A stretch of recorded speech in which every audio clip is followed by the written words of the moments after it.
Hello there and welcome. As always, this is Mikhail or Michael speaking, and before the video starts, I want to say thank you all who decided to support me financially, be it through Patreon, PayPal, or Super Thanks. I really appreciate your help and generosity, so thank you friends and have a blessed day. Now today's video I will start with the Pokrovsk direction, where in the last 24 hours Russians continued their offensive operations all across this front line. Since the partial fall of Timofeivka, Russians conducted several attacks in the direction of Lysychne and Sviridonivka, continued fighting inside Ivanivka with Ukrainian forces for its control, attacked towards the village of Zhelanное, and fought within village of Sergeyevka.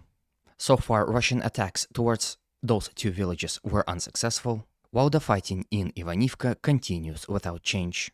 Situation is different when it comes to those two villages of Zhelanное and Sergeyevka, where Russian forces were able to advance. First, let's discuss Russian territorial changes within Sergeyevka village. If you remember, yesterday Russians were able to successfully take control over this portion of a railroad, which then allowed them to attack not only towards Zhelanное, but also through this road in the direction of Sergeyevka, as well as across the open fields towards the village proper. And all those actions conducted by the Russians brought result within the last 24 hours, with this portion of the front line coming in under Russian control. As you can see, not only Russians were able to establish a bridgehead within the village, they also slightly increased the buffer zone around their recent capture, in the obvious attempt to protect their flank and to ensure the full capture of this village.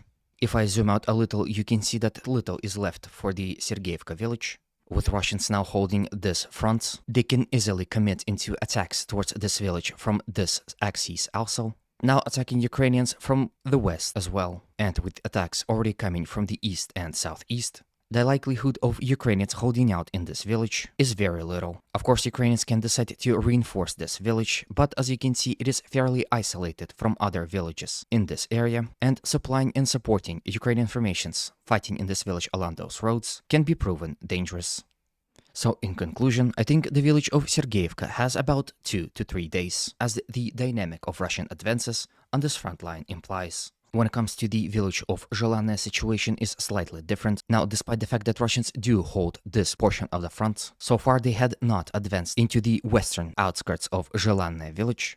This, in my opinion, could mean one of two things. Either Ukrainians are actively counterattacking and stopping Russians from advancing here whatsoever, or perhaps, and which is more plausible, Russians here are more concentrated in attacking towards Sergeyevka, and are waiting for the Russians to reach this village from the north, so that then they can attack simultaneously, yet again decreasing Ukrainian chances of successfully defending this village. As a result of offensive actions in this area from the north, those territories came in under Russian control. If we zoom in, we can see that with this Russian attack, Russians practically entered the village from the north, taking control of these portions of the tree lines, which will then allow them to attack towards the village itself, eventually clearing out this what would seem to be farmhouse area, and then attacking towards the village itself. Like I said, perhaps even with support of Russians attacking from this rail line as well. But so far the battle for Zhelanное is far from over. Ukrainians are actively reinforcing this town, in attempt to, if not stop, to at least slow down Russian advances here in this area. As you can see, the village of Zhelanное is already in partial encirclement, which creates a natural fire pocket in which Ukrainians are actively sending in more troops.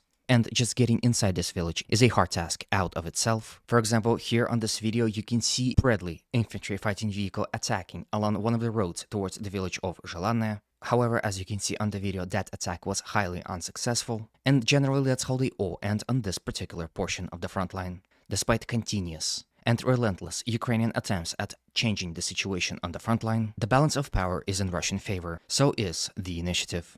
Now, before we move to other portions of the front line, I would like to ask you if you liked this video so far. If you did, and if you want to see more of them, please consider supporting it by any means you consider necessary. Your support is absolutely vital for the growth of this channel, so I would really appreciate it.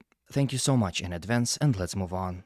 Not going too far from the Pokrovsk frontline, let's visit Toretsk frontline as well. Here, as a result of successful offensive actions, which Russians conducted from the village of Zalishne, the contact line moved slightly towards the city of Toretsk, as Russians advanced on this front line yet again, with this portion of the front coming in under Russian control.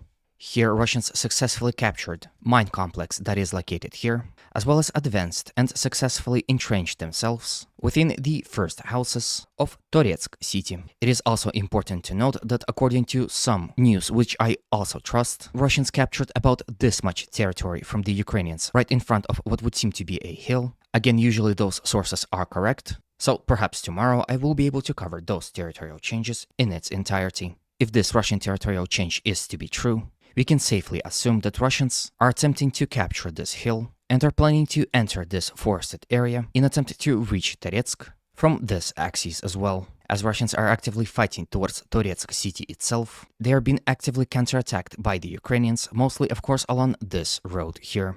Ukrainians are committing into flank attacks in attempt to disturb Russian plans at advancing towards Toretsk, but so far they were highly unsuccessful. Here on this video you can see Russian FPV drone delivering a fatal blow to the side of already damaged Marder infantry fighting vehicle that was taken out in one of such relentless and pointless attacks. So in conclusion, despite all Ukrainian attempts, this front line for the Russians remains stable and no crisis is in sight. When it comes to the city of New York, let's quickly touch on that.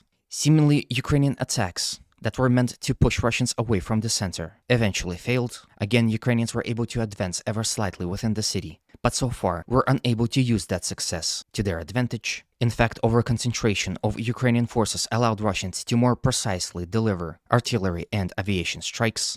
And for example, on this video, unfortunately, we can see an outcome of a strike. We see a mushroom-like explosion happening, and perhaps this was the Russians hitting their ammunition depot. In any way, the fighting for New York City continues, and the fighting here is especially heavy. Like I said in my previous videos, Ukrainians are understanding full well what the loss of New York would mean for this entire front, and are desperately fighting for its control. From New York, let's move all the way to the Chasiv Yar frontline and quickly discuss small Russian territorial advance here in these open fields. Here, Russians were able to advance very little along this force line, seemingly towards the Ukrainian stronghold, which is located here in this area. If we zoom in, we can see that it is overlooking and providing Ukrainians with control on this portion of the front, so it would make sense why Russians would try to advance and capture it, especially since the mission for the Russians is to reach this canal here and solidify the front line along it.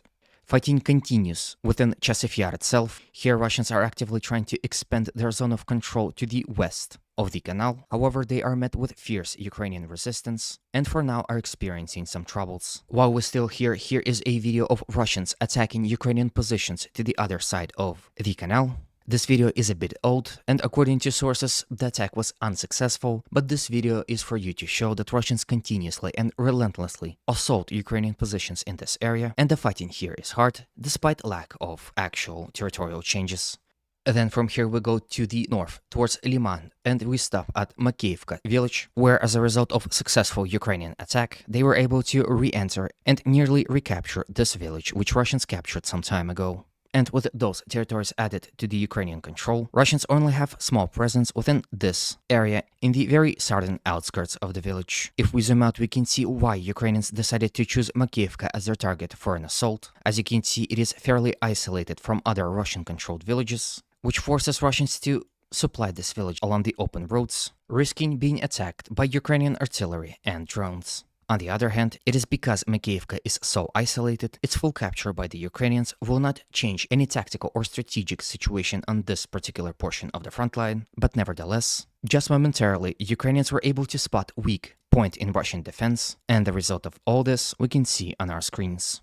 Then from Makiivka, let's move all the way to the Kharkiv oblast and discuss the situation here as well. Slowly but surely, the fighting here turned into a grind, as Russians continue to actively storm city of Vovchansk in attempt to fully capture it. Ukrainians conducted flank attacks in attempt to envelop and encircle Russian formations, fighting for Staritsa and protecting the entire left flank of the Russian forces fighting in Vovchansk. As a result of successful Ukrainian offensive that was conducted from this general area, those were the territories Ukrainians recovered within the last 24 hours. Of course, for the Russians at this time, it's nothing serious, but if Ukrainians continue to advance in this manner, and if Russians are not to do anything, the situation for them can quickly worsen. With this, I end today's video. Hopefully it was to your liking and was informative enough. If it was you know what to do, as always, humanity calls me to condemn all violence against human beings. Have a good day and always remember, Russia will be free and great.